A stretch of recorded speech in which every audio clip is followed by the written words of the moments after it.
Aleluias. E antes de eu começar a palavra essa noite, quero pedir o seu dízimo, a sua oferta. Você que tem um dízimo hoje para trazer aqui na casa de Deus, que você, esse mês seja o mês do teu conserto com Deus, e você conserte a tua vida financeira começando com o dízimo.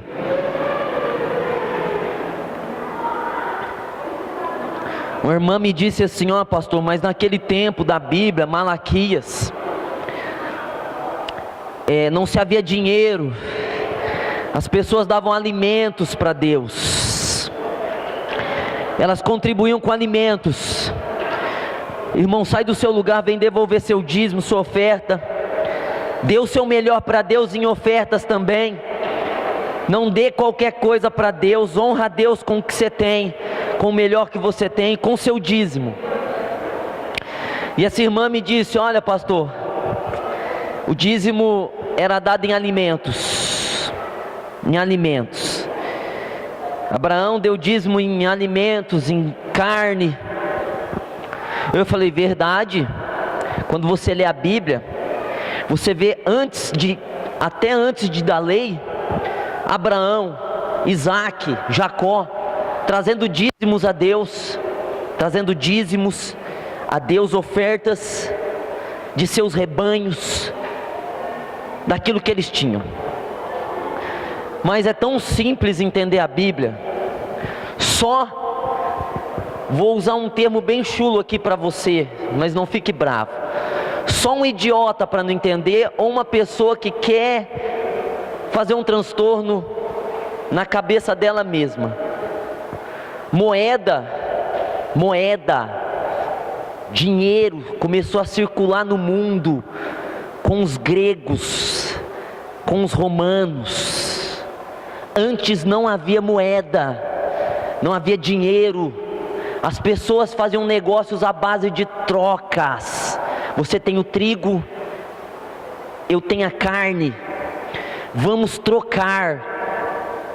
Não havia moedas, havia apenas trocas entre famílias que cultivavam determinado produto, trocavam com outras famílias que cultivavam outros produtos. Aí vem os gregos, revolucionam o mundo, passa a ter moeda.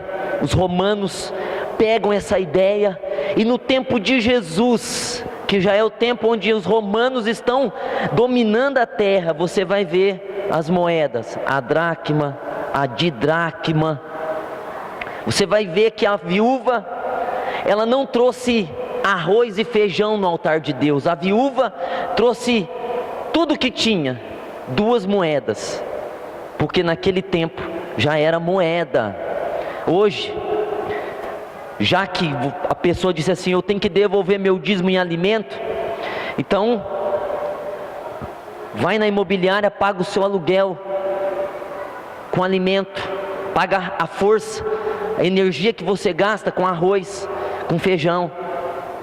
Se quer voltar para o tempo primitivo, tem pessoas que, para não dizimar, elas querem voltar para o tempo primitivo, tempo que nem existia moeda ainda. Então, vê se o mundo aceita você desse jeito que você quer ser com Deus. Eu tenho que dar uma cesta básica para alguém, eu estou devolvendo o meu dízimo. Não, a palavra diz: trazei os dízimos e as ofertas à casa do tesouro, para que haja mantimento na minha casa. É aqui que você tem que trazer teu dízimo, na casa de Deus.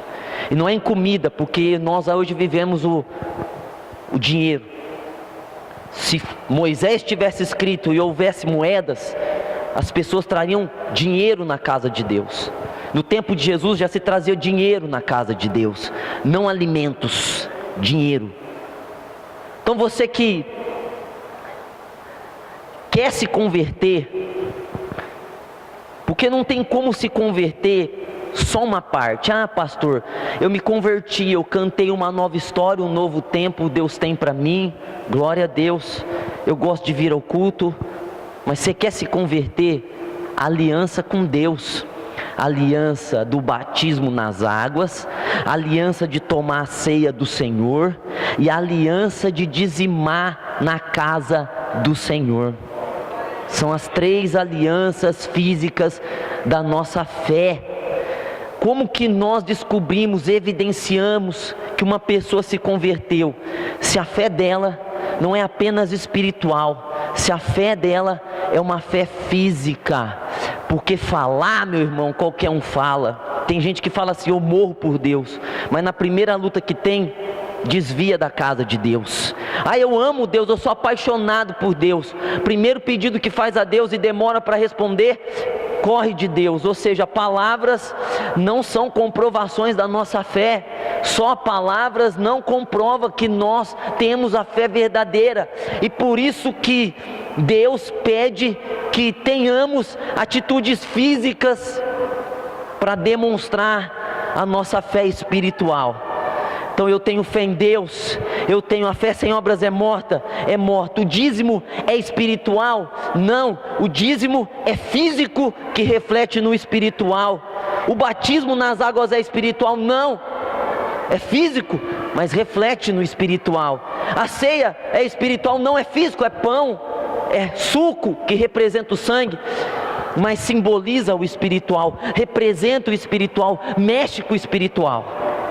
Então, meu irmão, eu quero que você, que não se converteu ainda, que você se converta a Deus, de todo o teu coração, de toda a tua alma, de todo o teu entendimento, e que esse mês seja o mês de você colocar essa pedrinha no seu altar, para consertar seu altar, a pedrinha do devolver o que é de Deus, porque a Bíblia diz que o dízimo não pertence a nós, pertence a Deus, pertence ao Senhor.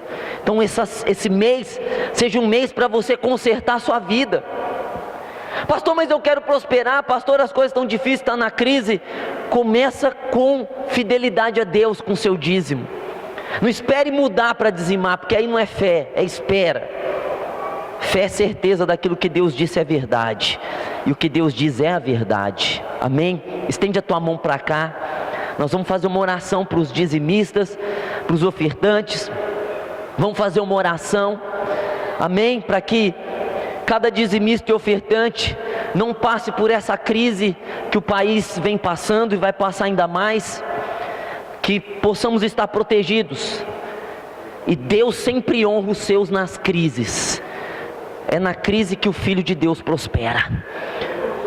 Então você que é um dizimista, acredite agora que Deus vai te prosperar no meio da crise. E quando acabar a crise, todo mundo tiver falido, você vai ter prosperado, porque você não tem aliança com a Dilma, você tem aliança com Deus. Senhor Todo-Poderoso, eu consagro dízimos, eu consagro ofertas, meu Deus. Nós temos pregado a cada domingo, a cada quarta, a cada sexta, acerca desse elemento tão importante da nossa fé, que é o dízimo.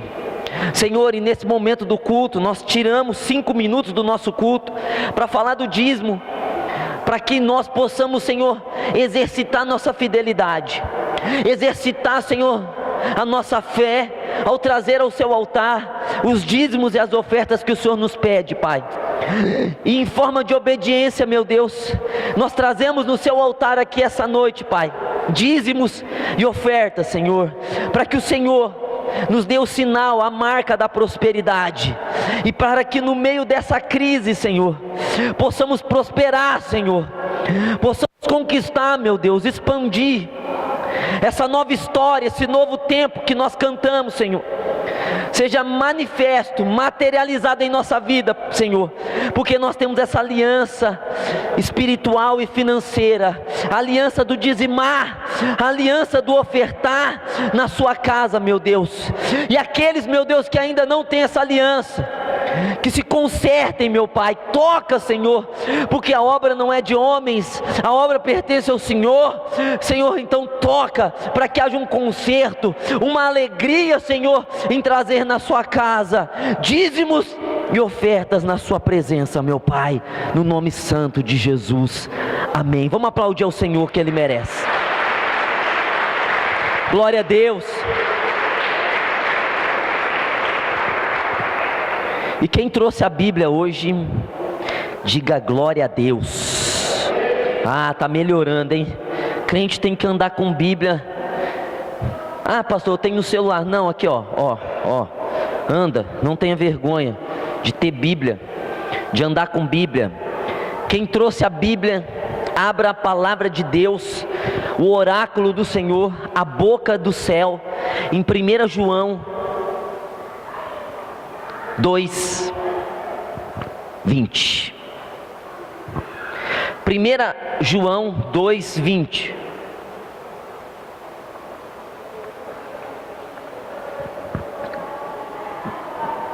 Nessa noite, se eu fosse dar um tema à minha palavra aqui, eu daria o tema de a unção de Deus para a nossa vida. Amém? Esse é o tema da palavra dessa noite, a unção de Deus para a nossa vida.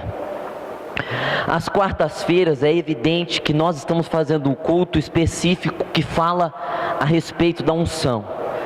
Mas eu não vou me prender a ter uma oportunidade na quarta-feira para falar da unção, porque eu senti de falar hoje. Então, eu quero falar da unção. E nas quartas-feiras nós temos falado mais da unção de Deus. E hoje eu quero falar um pouco da unção de Deus para as nossas vidas.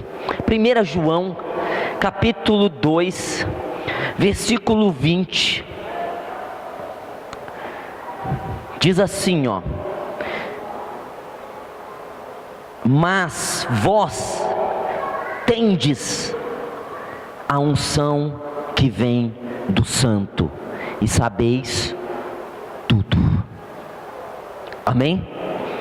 Vou repetir o versículo, é pequeno, mas é profundo. Diz assim: mas vós tendes a unção que vem do Santo, e sabeis tudo. Amém? Quando nós falamos de unção, ou melhor, quando eu vim para a igreja, e esse termo, unção, eu nunca tinha ouvido falar que existia uma palavra como essa, unção. Porque é uma palavra que parece ser religiosa. E quando nós nos encontramos com Deus, nós nos deparamos com algumas palavras estranhas que nunca são pronunciadas, porque são termos exclusivos da Bíblia, termos exclusivos da palavra de Deus. E esse termo unção, ele é muito importante para nós, porque está escrito aqui que nós temos a unção do Santo. E porque nós temos a unção do Santo, nós sabemos tudo. É isso que João está falando aqui. Resumindo em miúdos, muito simples, vamos simplificar, é tão fácil entender. João está dizendo: vocês possuem a unção de Jesus Cristo, e o fato de vocês possuírem a unção de Jesus Cristo os leva a saber tudo. Ora, o evangelho aqui, o evangelista que escreveu essa epístola, João, ele está dizendo uma coisa muito importante, que a unção nos faz saber tudo. Se a unção nos faz saber tudo, é importante sabermos o que é unção. Jesus passou o tempo dele quase que inteiro, 70% do tempo dele, Jesus passou ensinando. Jesus era um professor, Jesus era chamado de mestre porque ele era um professor, e ele ensinava as matérias da vida espiritual e dessa vida. A unção, quando a gente pega e pensa nessa palavra unção, a primeira coisa que vai vir à nossa cabeça é poder. É poder. A unção vem da raiz do termo do óleo, de ungir. É um poder que nos unge. A unção é um poder, mas que tipo de poder? Quando eu vou resumir, traduzir, o que é unção, pastor? Se fosse para escrever em definição o que é unção, a pessoa poderia escrever assim: unção é poder do Santo, poder de Deus, poder de Jesus Cristo, poder do Espírito Santo. Mas vocês, como eu, nós sabemos, todos nós sabemos, que existem vários tipos de poder. De que poder se trata a unção? Então nós definiríamos assim, que a unção é o poder que nos capacita. Amém? A unção é um poder que nos capacita, que nos traz inteligência, que nos traz conhecimento, que nos traz entendimento. A palavra unção, ela quer dizer uma capacitação que nos faz entender. Já que somos entendidos, nós sabemos tudo. Mas quando uma pessoa é ungida, ou seja, ela é capacitada, ou seja, ela passa a ter o poder de compreender, de entender, de assimilar, de captar, de discernir, de saber todas as coisas. Primeiro, nós no mundo não tínhamos capacidade de entender. Nós não entendemos nada no mundo, porque esse mundo está de ponta cabeça. E o mundo vê as coisas de ponta cabeça e fala que nós, os crentes que estamos vendo o mundo do ângulo certo, nós que estamos vendo de ponta cabeça. Mas esse mundo, ele está completamente dominado por Satanás. O sistema, o governo, a ideologia, todas as coisas que você possa imaginar estão influenciadas, dominadas por Lucifer, pelos demônios. Paulo diz que o príncipe desse mundo, ele governa esse mundo. Os poderes desse mundo tenebroso governam todas as coisas nessa terra. Quando nós estamos no mundo, nós estamos vendidos, cegos. Nós achamos que vemos, mas não vemos. Nós achamos que sabemos, mas não sabemos. Nós achamos que conhecemos o prazer, mas nós não sabemos o que é prazer. Mas então começa a surgir o Espírito Santo. E o trabalho do Espírito Santo na terra não é fazer você ser um crente rico. O trabalho do Espírito Santo é nos convencer do pecado, do juízo e da justiça. Então nós somos meros mortais, cegos, que estamos andando no mundo sem sentido e sem razão, um mundo regido pelo demônio. Mas louvado seja Deus pelo Espírito Santo. O Espírito Santo então vem sobre nós, cadáveres espirituais, homens que estão mortos para Deus, mulheres que estão mortas para Deus, que não têm entendimento de Deus nenhum. Por mais que uma pessoa que não tem unção leia a Bíblia, ela não discerne, ela não compreende a Bíblia.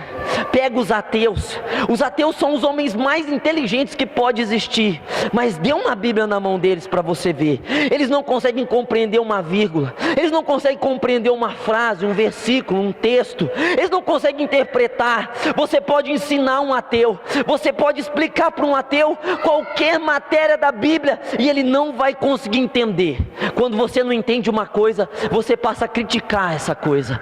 É isso que acontece com o mundo. Eles criticam a fé, eles criticam a igreja, eles criticam a Bíblia, eles criticam as doutrinas de Deus, porque na verdade eles queriam entender, eles queriam saber, eles queriam discernir, eles queriam ter essa capacidade de saber as Escrituras. Mas dá uma Bíblia na mão de uma pessoa que não tem o Espírito Santo. É a mesma coisa de você dar um pedaço de pau, um pedaço de pedra. É a mesma coisa de você dar um código que não tem como ser decifrado, porque a Bíblia só tem um jeito de entender a Bíblia, só tem uma maneira de entender a Bíblia. É quando aquele que escreveu a Bíblia te ensina ela. É quando o Espírito Santo te ensina as Escrituras. Você pode estudar física, você pode estudar química, você pode ser um biólogo, você pode ser um advogado, você pode usar os livros dos cientistas e por uma hora ou outra, se você insistir, você entende.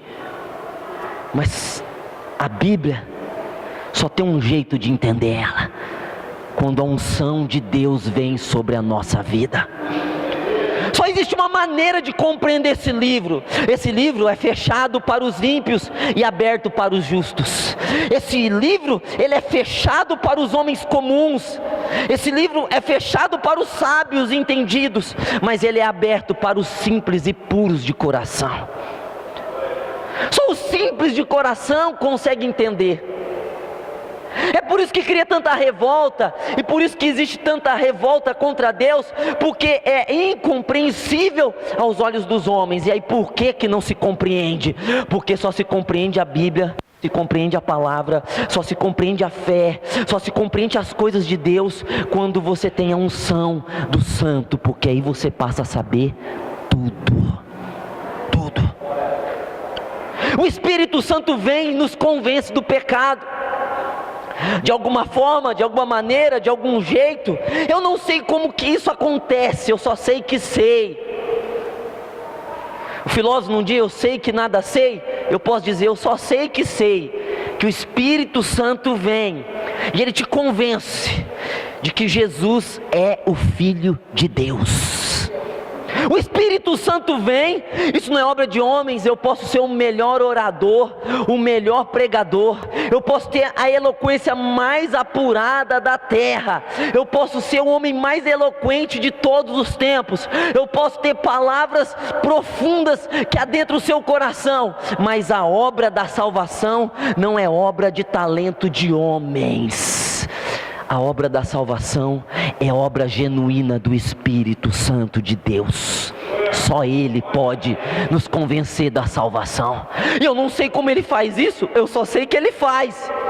Como Ele faz eu não sei, eu só sei que de repente eu passo a acreditar em Jesus Cristo, meu Deus, que morreu na cruz por mim, que levou meus pecados lá na cruz, que levou as minhas iniquidades lá na cruz, que levou minhas doenças lá na cruz e morreu no meu lugar. Eu não sei como isso é possível, eu só sei que quando eu fecho os olhos e eu imagino Jesus não morrendo pela humanidade, eu imagino Jesus morrendo por mim, porque é isso que o Espírito Santo faz, me convence de que Jesus morreu para que eu tivesse vida, que Jesus morreu para que eu fosse salvo.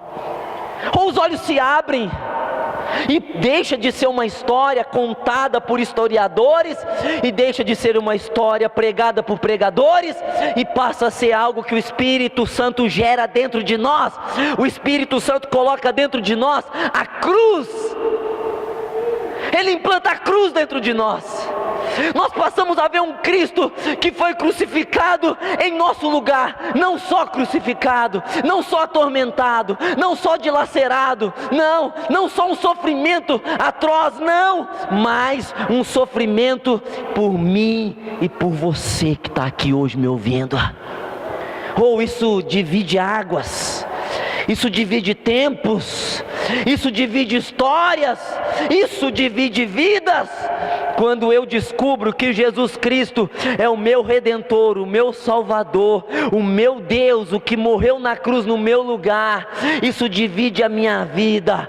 Como a história está dividida antes de Jesus e depois de Jesus, a história da humanidade está dividida assim: antes de Cristo, depois de Cristo. Quando eu descubro a cruz de Cristo e que Cristo morreu por mim, a história da minha vida se divide como tempo: antes de Jesus, depois de Jesus. Eu tive um encontro com Deus. Quando uma pessoa tem um encontro com Deus, a primeira coisa que acontece é que ela recebe a unção que vem de Deus, a capacidade de saber as coisas do céu. Quando eu me encontro com Deus no caminho dessa vida, e cada um se encontra com Deus no caminho da vida de uma forma diferente. Um Alguns, muito poucos, muitos raros, se encontram com Cristo pelo amor. Eu não sei como isso acontece, mas isso acontece mais ou menos assim. A pessoa não tem luta, a pessoa não tem provação, a pessoa não tem dificuldade. Ela simplesmente ouve, escuta a palavra de Deus e por um milagre dos céus ela se converte a Jesus Cristo. Mas nem todo mundo tem essa sorte que os nossos filhos vão ter de conhecer a Cristo sem ser pela dor. A maioria de nós conhece a Cristo pela dor. Eu só sei que no caminho dessa vida, as dores que Satanás quer colocar em nossa vida, elas acabam cooperando conosco, e as dores que vêm sobre nós nos levam a Deus, nos levam a Jesus. E de alguma forma a dor é um instrumento, o sofrimento é um instrumento, as lutas são instrumentos de Deus. Satanás lança, mas das trevas Deus disse haja luz. Do meio do caos que Deus restaurou a terra, e às vezes do meio das nossas lutas é que Deus se encontra conosco. Eu só sei de uma coisa, irmão, não sei se você vai concordar comigo, você que está sentado aqui, só sei que a melhor coisa que aconteceu na minha vida foi ter encontrado Jesus Cristo nesse caminho. Quantos concordam comigo? Diga amém. Recebe-se unção, poder que capacita, e esse poder que capacita é uma unção individual de cada um de nós.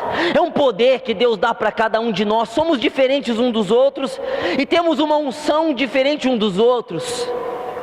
A unção da salvação, ela vem sobre nós. Sim, ela nos traz a salvação, mas ela traz particularidades na nossa vida. Ela nos faz ter coisas que ninguém tem. A unção da salvação nos faz ter forças que talvez poucas pessoas têm.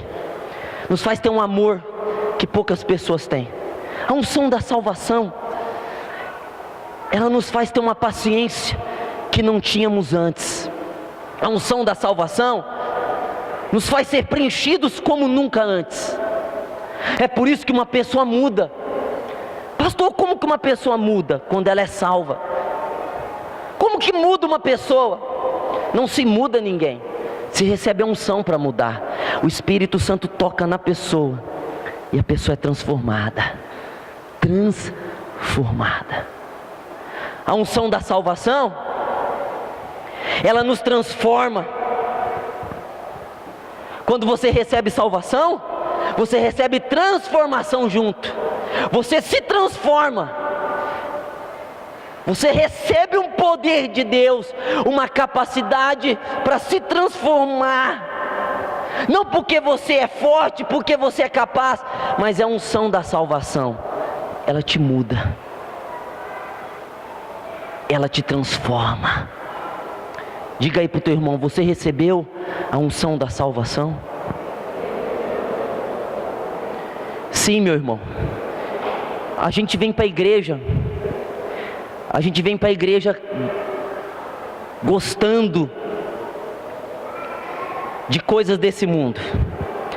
Tem gente que vem gostando de música de corno, não é? Os mais velhos gostavam de Leandro e Leonardo. Diga se te deixei faltar amor. Um pouco mais novo gosta do Luan Santana. Você é o meteoro da paixão. Que eu fico pensando o que é esse meteoro da paixão até hoje, que eu fico procurando esse meteoro.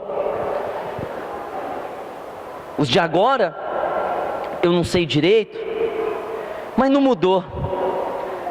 É tudo gente tomando copo de cerveja, lembrando de alguém que gostou e não volta mais.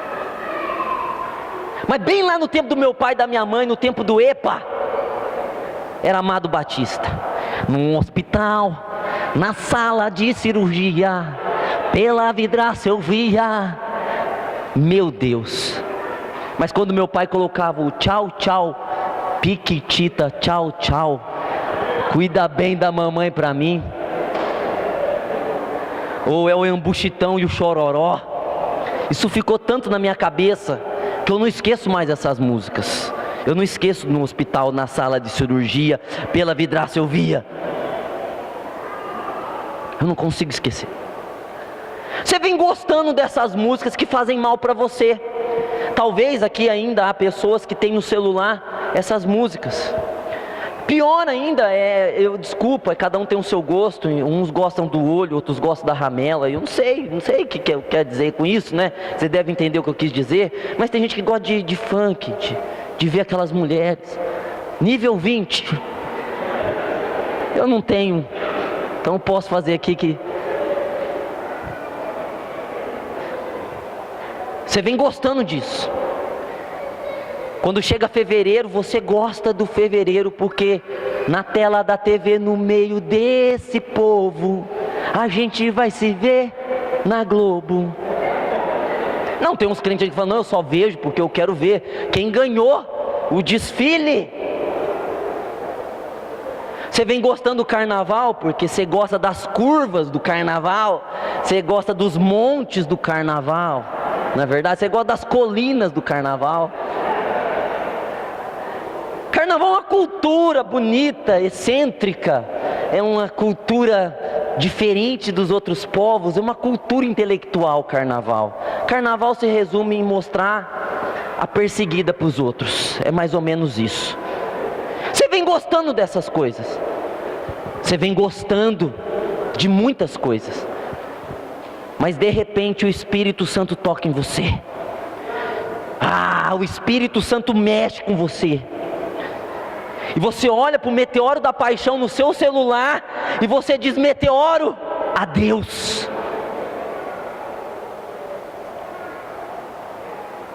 Você começa a olhar para o carnaval não como uma festa da cultura brasileira, mas você começa a olhar para o carnaval como o que ele é de fato, uma festa de Satanás, de demônios. Você começa a olhar para essas músicas do mundo, você começa a ouvir essas músicas do mundo, já não te fazem mais o mesmo efeito, sabe por quê? Porque agora você recebeu o poder de entender. Você recebeu o poder de compreender o Evangelho de Jesus Cristo. Antes o teu Deus era um copo de cerveja, de cachaça. Mas quando o Espírito Santo toca e vem a salvação sobre nós, é uma unção que nos faz entender que o nosso corpo, ele não é qualquer coisa, que o nosso corpo é, templo e morada do Espírito Santo. Você não precisa mais da cachaça, da bebida, da vodka, do uísque, da batida para ficar um pouco feliz, porque você tem o Deus da felicidade dentro de você. Você tem o Espírito Santo dentro de você, e você não precisa mais ter momentos de alegria, porque agora você tem momentos de tristeza e uma vida de felicidade. Deus nos muda. Nós passamos a ouvir louvores ao invés das músicas seculares. Nós passamos a repudiar as festas depravadas desse mundo. E você pergunta por quê? Porque o reino de Deus vem sobre nós. O reino do Espírito Santo desce sobre nós. E nós passamos a repudiar o que Deus repudia. E então dizem assim: bom, os crentes, eu vejo isso muito, gente defendendo os homossexuais. Eu vejo muito gente dizendo assim, cada um na sua. Cada um faz o que acha melhor. Nós estamos num mundo liberalista, nós estamos no século 21, blá blá blá, mimimi, blé blé blé. Mas a verdade é, meu irmão, que o crente não tem preconceito contra o homossexual. O crente tem conceito já. Preconceito é uma coisa que vem antes de conceito. Você pensa para ter o conceito. Eu não preciso pensar para ter um conceito sobre os homossexuais. Eu já tenho um conceito. Já tenho. Eu não vou pegar nenhuma duas pessoas que quer ficar beijando na boca, homem com homem, barba com barba, e vou bater em ninguém. Mas fazer eu aceitar isso, aí já é outra questão, é outra história. Porque é unção de Deus. Pastor, eu sou crente, mas eu acho tão legal os homossexuais. Então você não é crente, meu filho. Você é um primata dentro da igreja. Você recebe a unção para se transformar. Eu não estou falando mal. Se tiver algum homossexual aqui, né, rasga a Bíblia se você não concordar. faz o que você quiser da sua vida. Cada um faz o que quiser. Estamos num mundo livre. Mas eu posso falar o que eu quero, como eu tenho que ouvir às vezes o que eu não quero. Às vezes eu tenho que ouvir muita coisa que eu não quero. Eu posso ler o que eu quero, como eu também às vezes leio coisas que eu não quero. Essa é a unção da salvação. Mas a salvação é o primeiro degrau da nossa vida. Sem salvação não tem nada. Sem salvação não tem Deus, sem salvação não tem Jesus, sem salvação não tem céu, sem salvação não tem prosperidade, sem salvação não tem alegria, sem salvação não tem felicidade, sem salvação não tem contentamento, sem salvação não tem nada.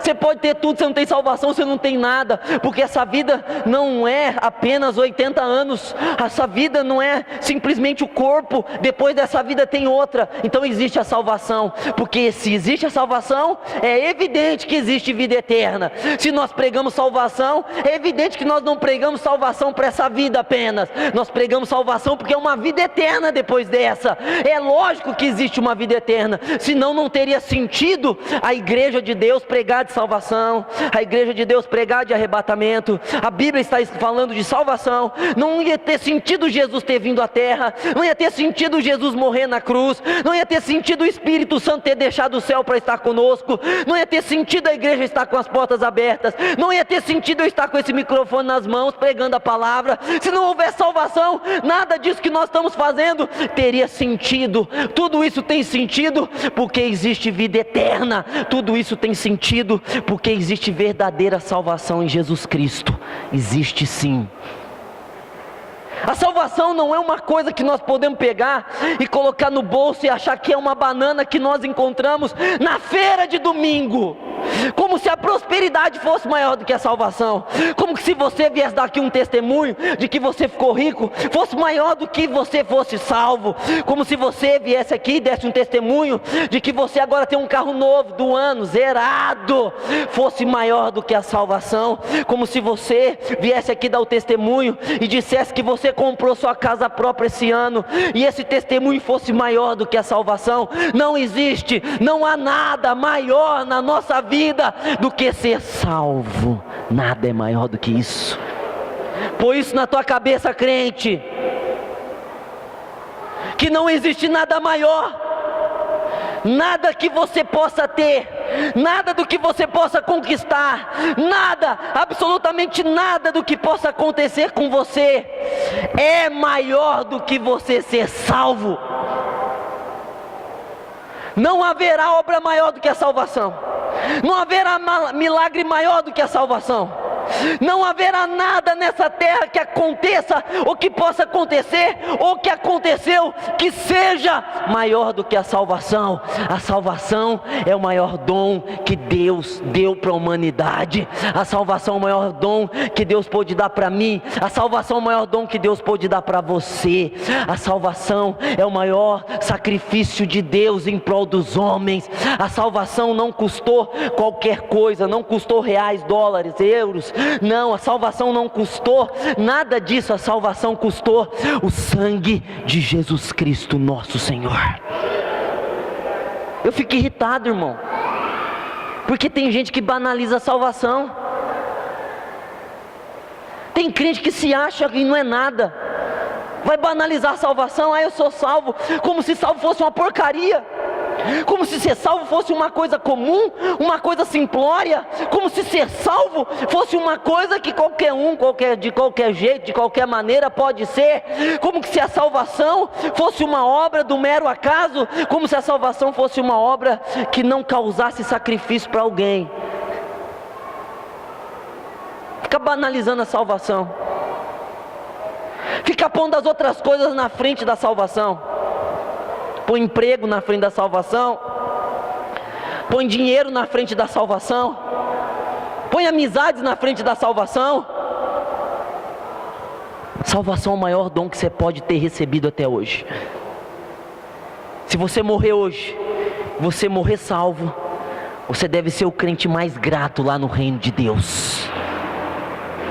Se você for salvo e absolutamente não acontecer mais nada na sua vida, se você for salvo com chinelo no pé, com uma bermuda, com uma camisa rasgada, e você não progredir 1 milímetro, você não progredir financeiramente, você não progredir na mudança das suas vestes, você não progredir em nada, mas você for salvo, salvação não se compara a roupas novas, salvação não se compara a perfumes importados, salvação não se compara a bens próprios, salvação é o maior dom que Deus pode ter dado para você. Quantos concordam? Diga amém. Aí que eu penso, irmão, que eu fico assim, na matemática de Deus, eu fico fazendo os cálculos e fico pensando assim, bom, é estranho, muito estranho as coisas, eu não consigo entender, porque eu vou explicar, nas coisas da terra para chegar nas coisas do céu, eu não consigo entender. Eu vou dar um exemplo de uma paixão humana, que nós aqui, a maioria dos que estão da igreja aqui, tem. Eu vou falar do Palmeiras. Vixe, eu ouvi um ixi, vai pro inferno quem falou vixe. Rapaz, o Palmeiras caiu 2 vezes, Alan, 2. A primeira vez eu senti mal, meu Deus, Palmeiras foi para a Série B, e a zombaria, a zoação. Aí, veio para a Série A de novo, mas depois de 10 anos, parece, 10 anos, caiu de novo para a Série B, e aí foi mais zombaria, mais zoação. Mas eu desconheço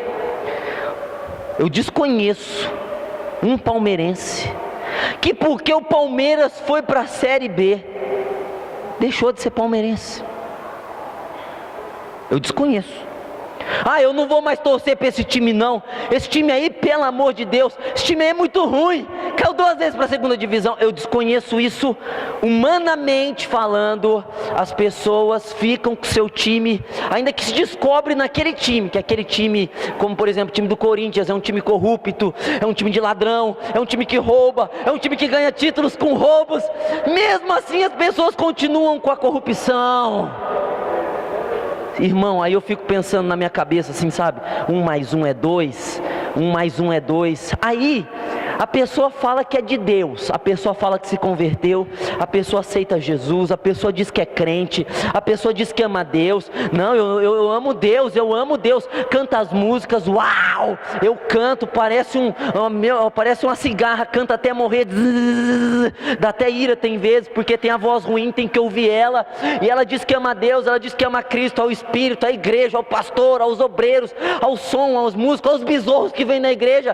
Tem um caso de amor com os besouros que vem na igreja, de tão apaixonado que é pela casa de Deus. Nossa, que crente que ama, nossa, que crente crenteado, nossa, que crente convertido. Aí vem uma luta na vida, uma provação. Vamos usar em termos bíblicos isso. O dia mal vem. Que? Como? Quando? Onde? Cadê aquele crente que era crente, que se dizia crente, e que agora já não é mais crente, porque não é crente, que deixou de ser crente? Abandona Deus por causa de coisas idiotas. Idiotas. Não abandona o time, que é uma porcaria, seja qualquer um. Estou falando como pastor aqui. Qualquer time é uma porcaria, é uma coisa que nos entretém para o nada, é um entretenimento que não serve para nada. Pode estar ruim, uma draga, uma desgraça, pode ser o pior de todas as coisas, não abandona. Aí fala que ama Deus, que é de Deus, que está com Cristo, em Cristo, para Cristo, em Cristo, com Cristo, para Cristo. Mas na primeira luta que tem, desvia do caminho, desvia da casa de Deus. E depois fala que dá valor à salvação. Como que pode dar valor à salvação, se porque não prosperou, não prosperei? Você ama a Deus, você é igual as Maria Gasolina, que ama os homens por causa de carro.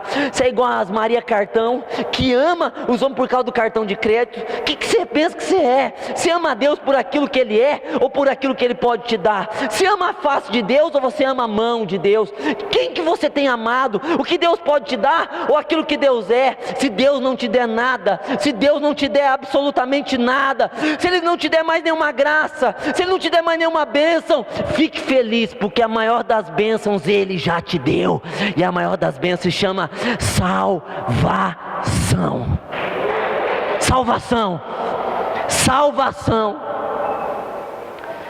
Vamos jogar salvação fora, vamos ficar com a prosperidade, porque o nosso Deus é Jeová Jireh. O nosso Deus é Jeová Jireh, o Deus que provê todas as coisas. Vamos jogar a nossa salvação fora, porque Jeová Rafá, que é o nosso Deus, é o Deus que sara a nossa terra. Não, meu irmão, não, minha irmã, Jesus Cristo é o nosso Salvador. Ele pode ser nosso médico. Eu pego gripe de vez em quando, Ele é meu médico. Se eu ficar doente, falar para mim, para o médico, eu vou contrariado, porque minha filosofia de vida é a seguinte: Deus tem que me curar. É óbvio, se eu desmaiar e for parar no médico, agora, já tive muitas dores, muitos males, muitas perturbações, que qualquer outra pessoa tinha ido para o médico. Eu fiquei lá, sofrendo dias, até sumir. Minha filosofia é essa: eu creio num Deus que cura. Mas se um dia eu ficar doente, Deus não me curar, Ele vai continuar sendo Deus para mim, não importa. Bom, eu já fiz cada loucura financeira e confiei em Deus para pagar. Bom, eu paguei todas. Mas se um dia eu fizer uma loucura e eu não pagar, Deus vai continuar sendo Deus para mim. Continuar sendo Deus para mim. Se um dia eu for maltratado, desonrado, perseguido, se me caluniarem e eu não tiver defesa, e eu for injustamente penalizado ou justamente penalizado, bom, meus irmãos, eu quero dizer para vocês que Deus vai continuar sendo Deus da minha salvação da mesma forma. Eu não vou tratar Deus por aquilo que Ele pode me dar, eu tenho que tratar Deus por aquilo que Ele é. Ele é o meu Salvador, Ele é o teu Salvador.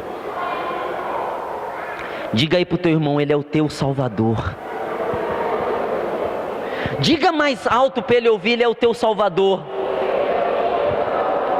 Sabe, irmão, eu fico pensando, não tem sentido. Eu fico pensando muito na vida, porque eu tenho tempo para estudar, sabe? Eu durmo muito tarde, e eu tenho tempo para estudar à noite. Eu fico pensando, não tem sentido nenhum tudo isso que eu estou fazendo, que os pastores fazem, que a igreja faz. Não falo de Olímpia, eu penso no globo, na terra, o evangelho na terra inteira, o percurso do evangelho pelos anos, desde o ano 33 que a igreja começou, de Cristo até agora, o percurso da igreja, o sofrimento da igreja, gente que morreu pela igreja, gente que morreu pela Bíblia. Gente, se vocês puderem usar as redes sociais para ver o que pegar documentários da Bíblia para você ver a importância desse livro estar na nossa mão. O que aconteceu para esse livro estar na nossa mão? É muito forte.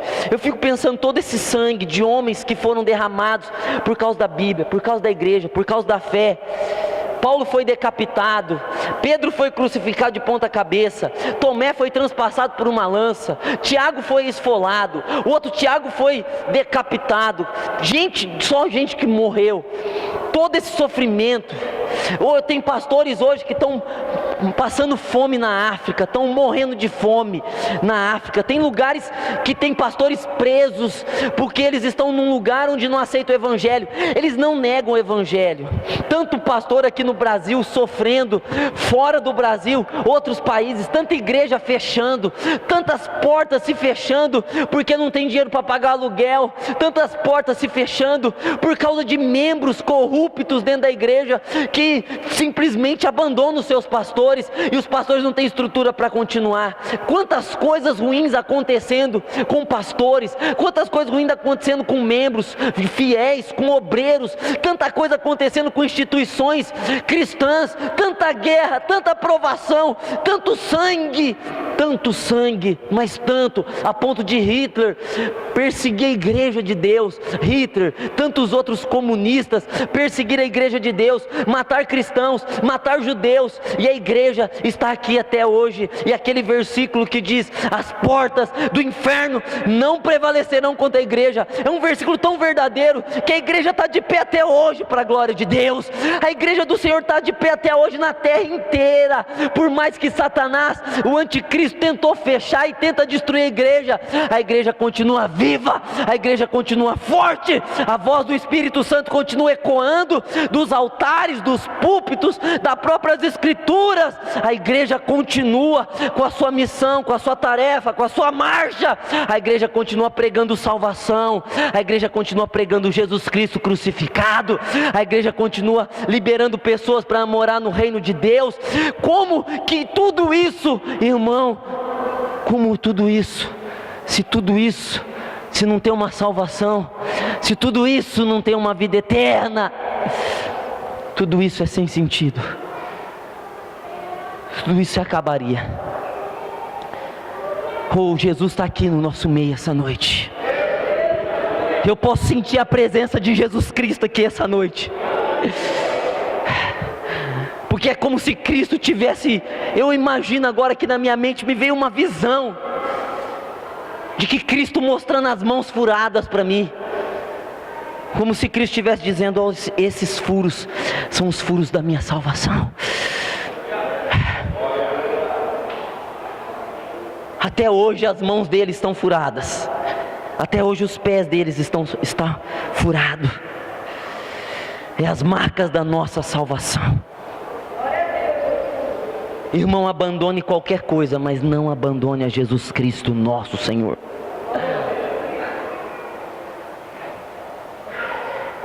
Que a sua fé não seja temporária, que a sua fé seja até a sua morte, ou até a volta de Jesus Cristo. Espírito Santo aqui no nosso meio. Xabarabacatarabalabalabalas. Quem entendeu a palavra? Oh, a salvação! Eu quero gritar aqui essa noite que Jesus Cristo nos salva. Eu não estou falando isso, eu poderia dizer: Jesus Cristo nos prospera, e sim, Ele nos faz isso, mas mais do que isso, Ele nos salva. Ele morreu de braços abertos para nos salvar. Xarabacandarabalabalabalás. Só os salvos, os salvos, vós tendes a unção do Santo, e sabeis tudo. Oh meu Deus, Satanás quer tirar isso de você, quer tirar a salvação. Mas Paulo disse assim, irmão, e eu vou usar o que Paulo disse: quem poderá nos separar do amor de Deus? Tribulação, a fome, o perigo, a nudez, a espada. Nada pode nos separar do amor desse Deus. Eu quero que você erga suas mãos agora.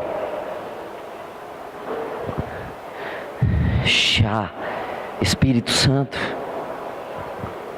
Espírito Santo, Espírito Santo. Ô crente, A unção do Santo está em você. Espírito Santo, Espírito Santo de Deus, que nos convence. Ah, Senhor.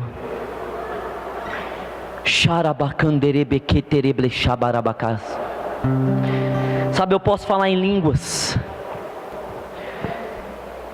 na hora da oração. Eu não posso pregar em línguas, porque se eu pregar em línguas, ninguém vai entender, a não ser que eu interprete. Mas eu posso orar em línguas na hora da oração. Eu queria orar em línguas agora, porque as línguas é a minha maior forma de glorificar a Deus. É um mistério que eu falo com Deus. Quem tem línguas?